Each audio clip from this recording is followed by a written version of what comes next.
Okay, hello everyone. Now you should have copied your collection and you should have your own template. Okay, I'm just going to talk you through what each page is for, so you know exactly what you need to do for your assessment. So now you've copied your collection, and if you can't remember where to find it, you should go to Portfolio and Collections, and your collection should be there. So as soon as you log into ePortfolio, if you can't find it, Portfolio and Collections is the way to be. If you click on the box, that should open your ePortfolio. Okay, I'm not going to show you how to edit in this video, we'll do that in the next video. This is just about what's on each page and what you're expected to fill in. Okay, you will notice that I have put instructions on every page. Okay, so I'll talk through them as well, but I have put written instructions on each page. I advise you, before you edit anything, and before you decide to delete anything, what I would do is I would leave the instructions on there until the very end to make sure you've done absolutely everything, and then you can delete my instructions at the end. Okay, this saves you kind of forgetting what you have to do. Okay, this is page 1 of 6. Okay, page 1 is just about your template, what's expected, what each page does, and what you'd be marked on, the quality of your written work, academic references, skills developed over the module, and most importantly, the way you analyse your own performer identity throughout the process. So keep that in mind. All right. There's a little bit of a navigation page for your each page, so you can click on there, and that. This front page, you can basically do what you like with. It could be just a general introduction to who you are as a person, as a performer, so you can put pictures on there and whatever. It's not an assess page, so you can leave it as it is, or you can jazz it up a bit. It'd be kind of nice to kind of have a professional photo of you and a little bit about what you do, because if you do want to get any creative work, you can export this ePortfolio as a little website afterwards, so it's quite handy. And the more you try and write about yourself, the easier it is to sort of explain who you are and what you do to other people. All right, so that's page 1. Okay, so it's not much to do there. It's just some instructions and the option to make it look nice before you submit it. All right. If you go to the top right of the page, it says next page, and if you just click on that, that'll take you to page 2. All right. So page 2, you've got 2 tasks on this. Okay. Task number 1 is when it was week 3, we did a task where I asked you to bring in an object or an artifact that represented your creative identity. Okay, we had some really interesting objects. I know some of you forgot to bring them in, but you were quite creative on the spot, and we had hats and pencils and things as substitute objects. What I want you to do is I would like you to take a photograph of that object, okay?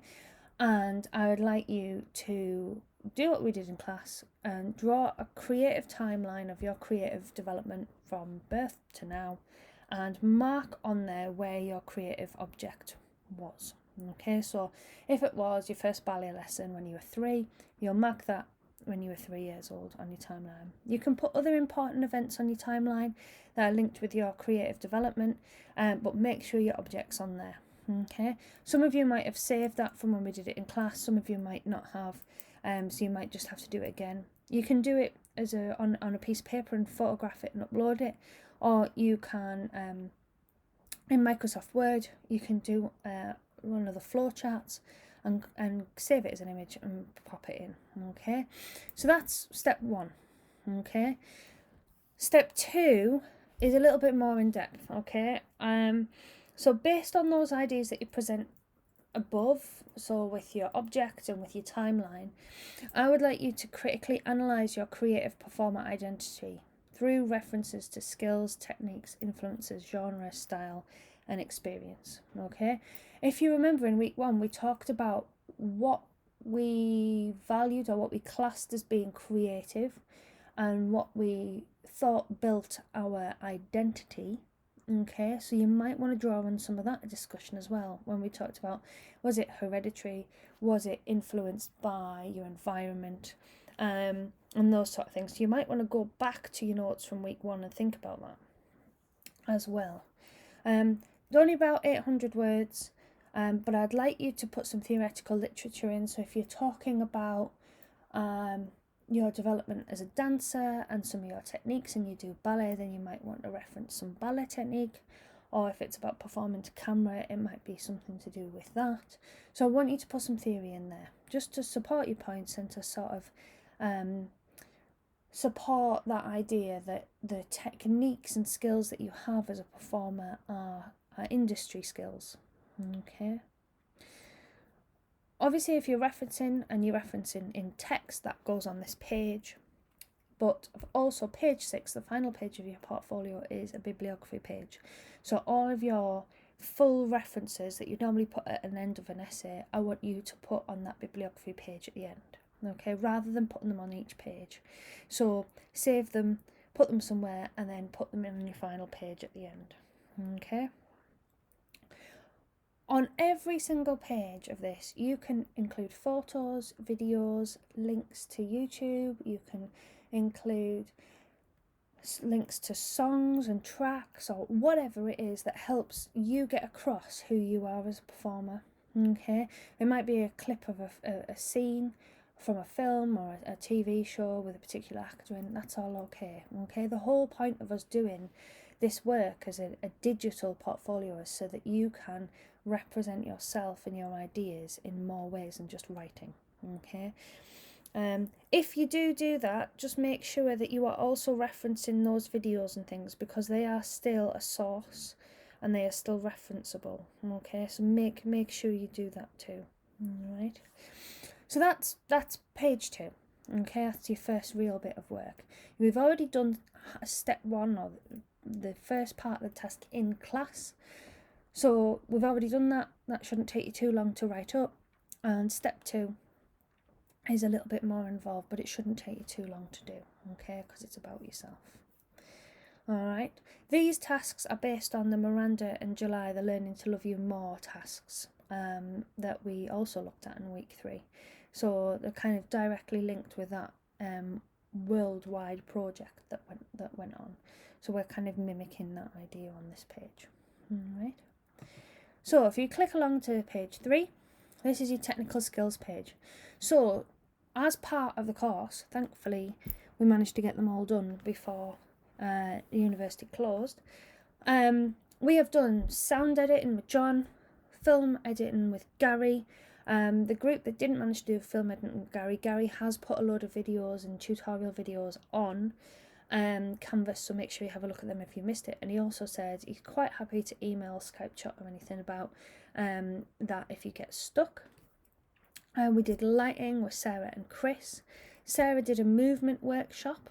Okay, I think that was week 2. And John also did voiceover and narration, and he got you to read out things and he got you to record voices. Okay, so there are your 5 workshops. What I would like you to do is I'd like you to write them up. Okay, and during those weeks, what we did was, I said, take photos, save the work that you've done, that sort of thing. So make sure you have got that material, upload it onto here. Okay, I want you to write up 2 of the workshops, just 2, because you haven't got enough words really to write them all up. So pick the 2 that you found most useful, most interesting, and the ones that you thought you really had the most to say. Okay, I'd like you to document what you've learned in a reflective narrative. But when I say reflective, I don't mean a step-by-step, we did this, then we did this, but then we did this. Okay, it's got to be critical. So support it with literature. So if you're talking about the film editing, then there might be some, literature about film editing and some techniques. So different camera angles, different ways to cut film, how you might attach sound, that sort of thing. Same with, the lighting. I've put on Canvas a thing about lighting for screen. And I'm going to ask Chris for some references for lighting for stage. So reference those sort of things in there as well. Obviously, upload any work you've done during those workshops, maybe talk about them. So it might be a shot from the lighting workshop of somebody in a box and you thought, I really like the way this colour changes the mood, or I like the way that spot moves into a wash or whatever, and I want you to talk about them. And then say how this maybe has helped you develop ideas for your recorded performance. Okay, because the whole point of doing these technical skills is so that you can sort of start thinking outside the box about what you might do for your own video at the end of the module. All right, so that's page 3. Move on to page 4. Page 4 is your analysis of an influencing artist. So most of you have submitted a draft of that, and I will, over the next couple of weeks, mark that, give you some feedback. Okay, once you've got that feedback, then act on it, add, change or whatever, follow my feedback. If you've got questions about the feedback, just email me and we can have a Skype chat or whatever.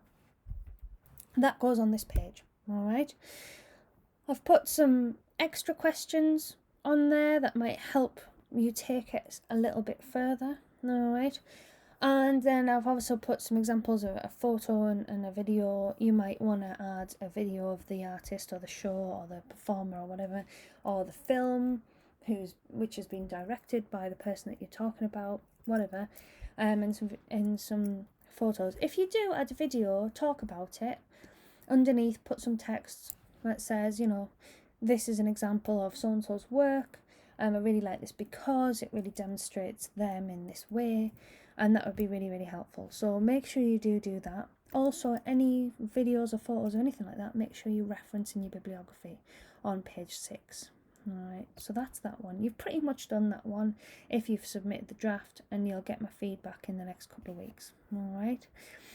Okay, last page.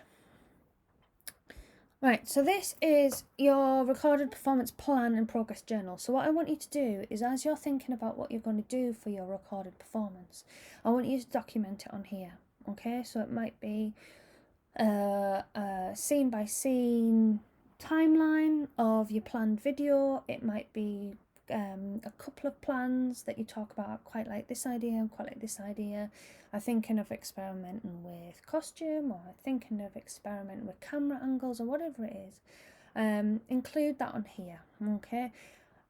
Definitely reference anything that influences you, or anything that you think, oh, I saw somebody do this, I really liked it, so I'm going to take that idea and I'm going to do this. So definitely include examples to other work, either that you've done or other people have done that have inspired this. Also include works of progress. So what I had a couple of years ago was a student did a really, really good work in progress journal, and she was experimenting with different effects, camera effects. So she did the same scene in normal colour, colour with a lighting, black and white, and then some sort of slightly pop arty effect that she'd put on the film. Okay, so don't be afraid to put works in progress, because that really demonstrates to me that you're critically thinking about what you're doing, and you are really experimenting.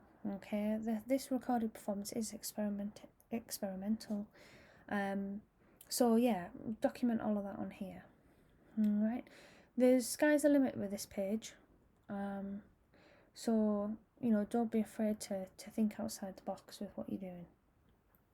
All right, final page. This is bibliography. So everything that you have referenced up to this point on all your other pages goes on this last page. Alphabetical order, please, and Harvard referencing. If you're struggling to learn how to work out how to reference something, go and cite them right on the university library page, because there are examples of how to reference almost everything: song tracks, videos, blogs, pictures, whatever. It's all on there. If you struggle to find it, give us a shout and I'll show you where it is. Okay, that is all the pages. So it's technically 5 pages in the bibliography, but you don't really have to do much with the first page because that's mainly instructions. So it's really 4 pages in the bibliography. All right. Any questions, give us a shout. and in the next video I'll show you how to edit your template.